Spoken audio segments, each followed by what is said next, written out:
ఆంధ్రప్రదేశ్లో ఒక నయా పొలిటికల్ ట్రెండ్ నడుస్తుంది. ఏంటంటే అధికారంలో ఉన్నటువంటి తెలుగుదేశం పార్టీకి సంబంధించినటువంటి ఆ పార్టీకి వైఎస్ఆర్ కాంగ్రెస్ పార్టీలో ఎవరైనా సరే తప్పు చేస్తే లేకపోతే వాళ్ళు దొరికిపోతే వెంటనే వాళ్ళని తీసుకొచ్చి తెలుగుదేశం పార్టీకి అంటగట్టేటటువంటి ప్రయత్నం ఆంధ్రప్రదేశ్ రాజకీయాల్లో నడుస్తుంది.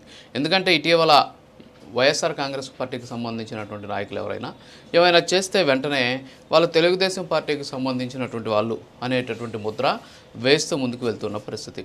ఇది ఈరోజు కాదు, షర్మిల దగ్గర నుంచి విజయసాయి రెడ్డి, అలాగే ఇటీవల నిన్న మొన్నటి వరకు ఉన్నటువంటి వెంకటేష్ నాయుడు వరకు అందరినీ కూడా తెలుగుదేశం పార్టీ అనేటటువంటి ఒక చెట్టు కట్టేసేటటువంటి ప్రయత్నం చేస్తూ ఉన్నారు.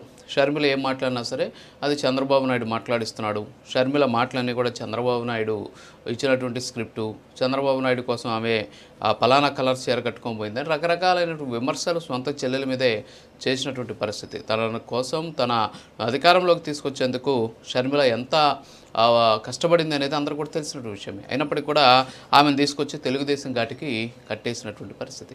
సరే, ఆమె తర్వాత విజయసాయి రెడ్డి ఆయన లిక్కర్ స్కామ్కి సంబంధించి అనేక అంశాలు బయటపెట్టేటటువంటి సందర్భం. అంతకు ముందు కానీ ఆయన తెలుగుదేశం పార్టీతోటి కుమ్మక్కారని చెప్పేసి, తెలుగుదేశం పార్టీ సంబంధించిన నాయకులతో ఉన్నారని చెప్పేసి, ఒక ఆయనతోటి రహస్యంగా ఆయన సమావేశమయ్యారని చెప్పేసి కొన్ని వీడియోలను బయటపెట్టేసి ఆయన కూడా బ్యాడ్ చేసేటువంటి ప్రయత్నం చేశారు. ఆయన కూడా తెలుగుదేశం పార్టీకి కట్టేసేటటువంటి ప్రయత్నం చేశారు.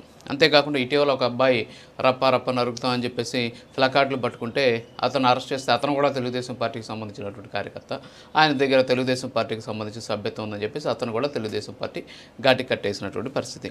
ఈ తాజాగా మనం వెంకటేష్ నాయుడు కూడా చూస్తున్నాం. వెంకటేష్ నాయుడు పాపం లిక్కర్ స్కామ్కి సంబంధించి డబ్బులు ఏ విధంగా రూటింగ్ చేయాలి, అసలు చెవిరెడ్డి భాస్కర్ రెడ్డి కోసం నిజంగా చెప్పాలంటే ఆయన జీవితాన్ని త్యాగం చేశాడో అనిపిస్తుంది అనమాట.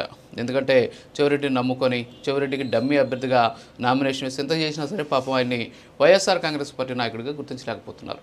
ఆయన కూడా తెలుగుదేశం పార్టీ నాయకులతోటి సత్సంబంధాలు కలిగి ఉన్నాడు. ఆయన కూడా తెలుగుదేశం పార్టీకి సంబంధించిన నాయకుడు అని చెప్పేసి అంటే ఇప్పటి వరకు కూడా అంటే జగన్మోహన్ రెడ్డి కోసం లేదా వైఎస్ఆర్ కాంగ్రెస్ పార్టీ కోసం ఎవరు ఎంత కష్టపడినా లేదా ఎవరు ఎన్ని చేసినా సరే ఇవన్నీ కూడా వాళ్ళకి క్రెడిట్ వచ్చేటటువంటి అవకాశాలు లేవు. దొరికితే దొంగ, దొరకపోతే దొర అనేటటువంటి నినాదం ఏదైతే ఉందో అది ఇక్కడ ఏంటంటే దొరికితే దొర, దొరకపోతే దొంగ అనేటటువంటి విధంగా వీళ్ళు మార్చేసుకున్నటువంటి పరిస్థితి. అందుకే పాపం వైఎస్ఆర్ కాంగ్రెస్ పార్టీ కోసం ఎవరు కష్టపడినా ఒకవేళ దొరికిపోతే వాళ్ళని తీసుకెళ్ళి కనీసం పార్టీకి సంబంధించినటువంటి నాయకుడిగాను కార్యకర్తగాను కూడా చెప్పుకోలేనటువంటి పరిస్థితుల్లో ఆ పార్టీ క్యాడర్ని నెట్టేస్తూ ఉన్నటువంటి సిచ్యువేషన్ చూస్తున్నాం. సరే, ఇవన్నీ కూడా పక్కన పెడితే అసలు జగన్మోహన్ రెడ్డి ఆయన గడిచిన 5 ఏళ్లలో ఆయన నమ్ముకున్నటువంటి కార్యకర్తల దగ్గర నుంచి పొలిటీషియన్స్ వరకు ఐపీఎస్లో చాలామంది పాపం నమ్మి నట్టేట మునిగిపోయినటువంటి సిచ్యువేషన్ చూస్తున్నాం.